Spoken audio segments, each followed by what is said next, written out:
Good morning. If you are here with me listening to this, then chances are that you are already successful.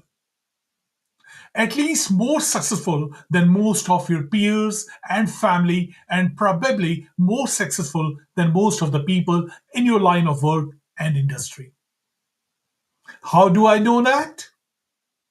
Well, because after my learning of successful people and being in the personal development arena, this is statistically true. The people who seek out success, ideas, probe, explore insights and resources are typically the ones who are already successful because they are seeking it, they're looking for it. And they become successful because they seek out success ideas as a practice. If you go to a gym, you will notice that most of the people inside the gym are fit. It's usually most of the people outside the gym who are not. So you are probably successful. You are at the top of the peer group, industry, and your field of expertise. That's how the thumb rule works. And I want to alert you that this is very dangerous place to be. The companies that were listed on the then Fortune 500 in the year 2000, they were selected out of the 11 million companies registered in United States of America. They were the top 500, the fraction of 0.004% of all companies. Only 15 years in it, and 50% of them, that's half of them, had failed. They ceased to exist. They were acquired or went bankrupt. They were wiped off forever, ever, extinguished. Nobody expects to fail from the heights to the bottom ground. The heavyweight championship boxer, after all the hard work he has done to reach to this level of the champion, he does not plan to lose to a hungry underdog, isn't it? The chart topping band with the one successful single in the air. They do not want to be remembered as a one time hit. That's the truth of the universe. Nobody wants that. Success can be a sly and a serious enemy because it breeds the worst disease of all, which is complacency. Complacency, my friends. As Andy Grove, CEO and founder of Intel Corporation, said, success breeds complacency, and complacency breeds failure, and no one is immune to this disease. It infects everybody. Consider the story of Jamie Dimon, the CEO and chairman of JP Morgan Corporation, JP Morgan Chase, and is one of the most respected business leaders in the world today.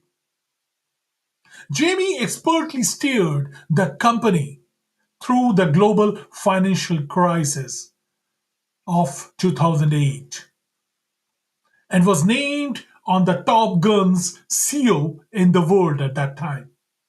With all the honors and fame that is when Jamie caught the disease. In 2012, Jamie suffered a trading loss of over 6 billion US dollars. Complacency, my friends, complacency. And this when he had to navigate the crisis of his own making. After doing so, what was his big revelation? What did he have to say? He said, the lesson I have learned is do not get complacent despite the successful track record you have. Never get complacent. That was the advice by Jamie Dimon, CEO of JP Morgan Chase. The reason what this disease happens is not intellectual but emotional one. This is the reason this can take many people by surprise. James Gorman, the CEO of Morgan Stanley, puts it this way.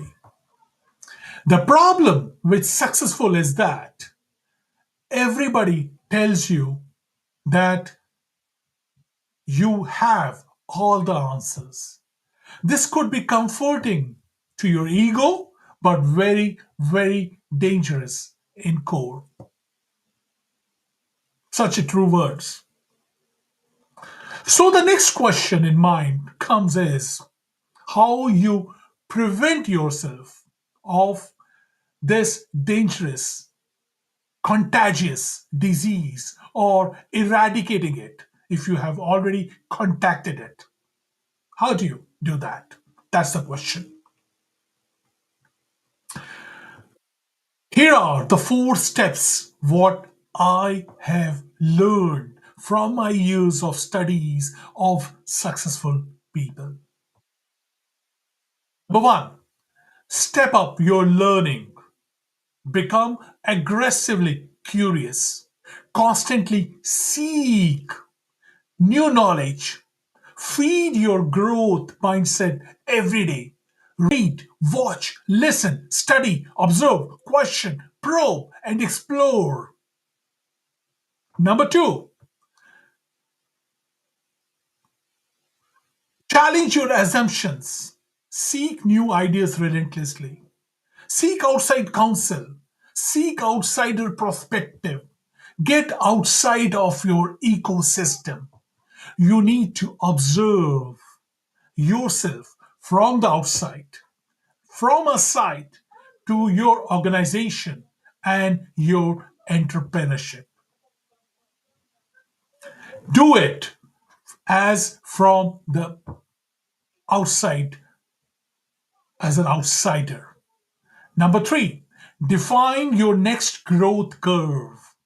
Remember, the earth keeps spinning and the time keeps ticking. Nothing is permanent, and you have to identify your next level and goal and the mission. Engage your team into the same vision. What's next? What's possible? What's the next big audacious goal for the company, for personally, for the family, for the society, for the community? And number four, future proof your mission, your company, and your startup. Some things have to be purposefully broken to be remolded to bring the growth and prosperity in the future.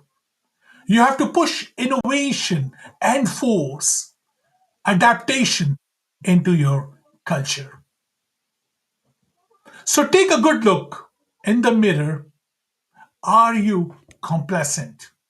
Does your team feel complacent? Do that. Review today. As was said, the enemy of the future success is the past success. Remember, success is not a destination. It's a relentless and it's a never ending pursuit. It's a long journey that demands constant learning and adaptability and vigilance. That's what it is. Remember always, becoming successful is not that hard. Many people do it. The hard part is staying successful. That's why only few do it and 1% in fact. So mark these four on your agenda as a priority today. Number one, step up your learning. Learn more, explore more, seek outside counsel. Number two. Number three, define your next growth curve. Number four, future proof your business. Talk soon.